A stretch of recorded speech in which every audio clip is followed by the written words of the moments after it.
Are we ready?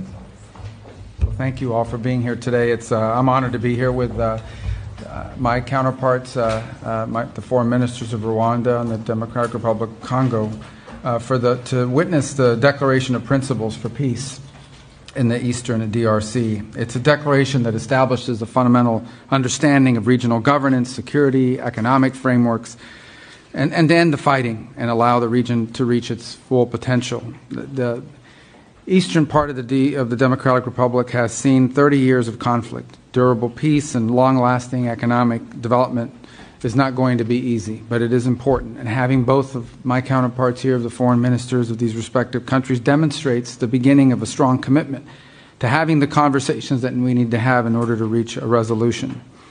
I'm proud to work for a president who's made peace, stable global peace, a priority of this administration. And today is evidence of that. He wants to see a peaceful resolution in many parts of the world, but he wants to see a peaceful resolution here, and we want to play a constructive, productive, and important and key role in ensuring that that can happen. And a durable peace in the Great Lakes region will open the door for greater U.S. and broader Western investment, which will bring about economic opportunities and prosperity. And it will also help advance President Trump's prosperity agenda for the world. It's as they call it, a win-win for everyone involved, for the United States, for the Democratic Republic of Congo, and for Rwanda. Our firms are good corporate citizens, American firms, and they'll bring good governance and ensure responsible, reliable supply chains for things like critical minerals that benefit regional governments and our partners and allies as well. This economic development, combined with durable peace, and I would say durable peace comes before economic development. It's impossible to do without the peace. It will also allow millions of displaced people to return to their homes, to safer communities, with new economic opportunities that have escaped generations. The African Union and regional economic communities in Africa have done incredible work, and we need to recognize that in bringing parties together and laying the foundation for these talks. Our government here is focused on energizing these efforts. So we're going to be in close contact with our African Union partners to make sure we can bring this to fruition and to see that this better future reaches everyone. I do want to especially thank our senior advisor, Mr. Boulos, and his counterparts in the Democratic Republic of Congo and Rwanda for their vision and for their hard work. Today is a step to building a peaceful, prosperous Great Lakes region. And we look forward to working with everyone involved to achieve. All right. There he is.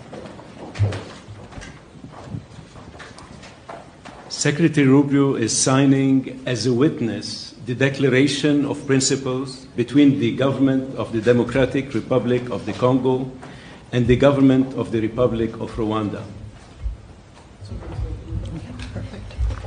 This declaration commits the parties to mutual recognition of sovereignty and territorial integrity, addressing security concerns, promoting regional economic integration, facilitating the return of displaced persons, supporting MONUSCO, and drafting a peace agreement.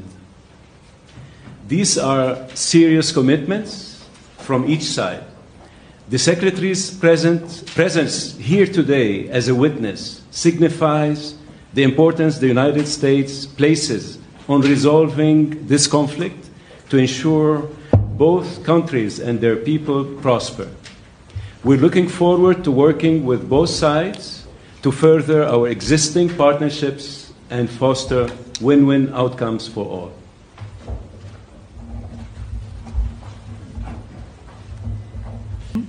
Today marks not an end but a beginning, a necessary step towards peace taken with resolve and purpose.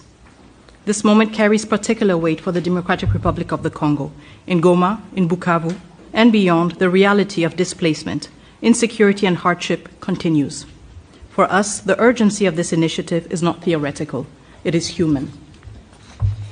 We signed this Declaration of Principles not as a symbolic gesture, but as a political commitment, a reaffirmation of principles enshrined in international law, and most recently echoed in the UN Security Council Resolution 2773, a resolution calling for the immediate, unconditional, and verifiable withdrawal of all foreign troops from sovereign territory of the DRC. We are clear in the Great Lakes region, peace must come first, followed by the rebuilding of trust, and then, only when conditions are right, the careful reopening of a path to meaningful bilateral cooperation. Too many past efforts have failed because sequencing was ignored and accountability postponed. Peace and development cannot rely only on good intentions. They must be built on responsibility, clear commitments, measurable timelines, and consequences for non-compliance. This is the only way to restore credibility, not just among states, but with the people who are waiting for peace to become real. The signature of today's Declaration of Principles heralds renewed hope. It reflects the U.S. resolve to complement and support regional and international efforts. This initiative brings accountability and draws the hard lessons from past efforts that have failed to materialize. So the good news is there is hope for peace. The real news, peace must be earned, and it will require seriousness, transparency, and sincerity. We welcome the leadership of the United States of America, a country that has shown steadfast support, consistent principles, and resolve in multilateral forums, especially within the United Nations Security Council. Mr. Secretary, Senator Rubio, I would like to express our deep gratitude. Dr. Boulos, also, your extensive consultations across the region have brought nuance, depth, and humanity to this process. And your presence today underscores that diplomacy must listen, understand the lived experiences of those most affected, and seek durable solutions. The Democratic Republic of the Congo recognizes and values this engagement of the United States. We are also encouraged by US-backed initiatives that promote secure mineral value chains and inclusive economic growth. These efforts reaffirm that peace and prosperity are inseparable. Each step towards stability is a step towards dignity, jobs, and schools. This is the promise of responsible investment and a principled partnership with the DRC, a country not only emerging from conflict, but also at the core of finding solutions to global challenges. To our countrymen and women in the Democratic Republic of the Congo, especially in the East, we know you are watching this moment with concern, with hope, and yes, with doubt. And you are right to do so. You have every reason to expect more than promises. You are entitled to actions that measure up to the suffering you have endured. We draw strength from your resilience, from your commitment to justice, and from our shared, unwavering belief that our sovereignty and our territory are not negotiable. We are a nation that honors its responsibilities, and we understand that history, geography, and yes, maybe even fate has given us the neighbors we have. The borders we inherited, as confirmed by the African Union, are permanent and will never change. But beyond these lines lie histories, families, and communities that bind us together. This shared heritage calls for maturity, restraint, and the wisdom to recognize that peace is not weakness, it is strength. Once again, we stand at crossroads, with peace within reach, and we, the Democratic Republic of the Congo, are determined to move forward, building on the lessons from the past. We stand as a nation dedicated to achieving lasting peace. We welcome the support of a strong partner by our side. And I voice the solemn hope that all parties will seize this opportunity, just as we, the DRC, have chosen to. Thank you. Of President Paul Kagame and the government of Rwanda, I want to start by thanking President Donald Trump for enabling a real change in the conversation on how to resolve the situation in the Eastern Democratic Republic of Congo, leading to the signing of the Declaration of Principles today. I thank Secretary Marco Rubio and the United States government for hosting us, and I commend the positive role played by Senior Advisor Masad Boulos and his team and other officials in the significant progress achieved thus far.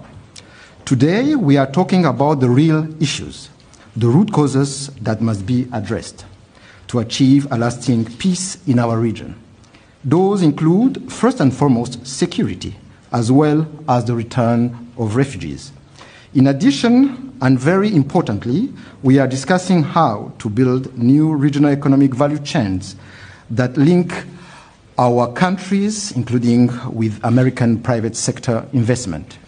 Our goal is a secure region, free of violent ethnic extremism, which is well governed.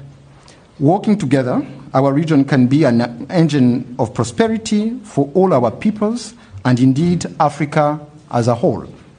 The Declaration of Principles opens the door to a definitive peace agreement, giving fresh impetus to ongoing efforts of the Africa-led process under the East African Community and Southern African Development Community, as well as the Doha track, facilitated by the State of Qatar, where we have seen important breakthroughs in recent days.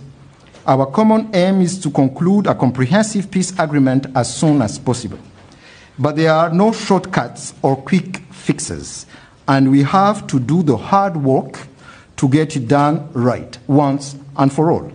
Rwanda is committed, and we are ready to continue working together with all the partners in of this initiative. All right.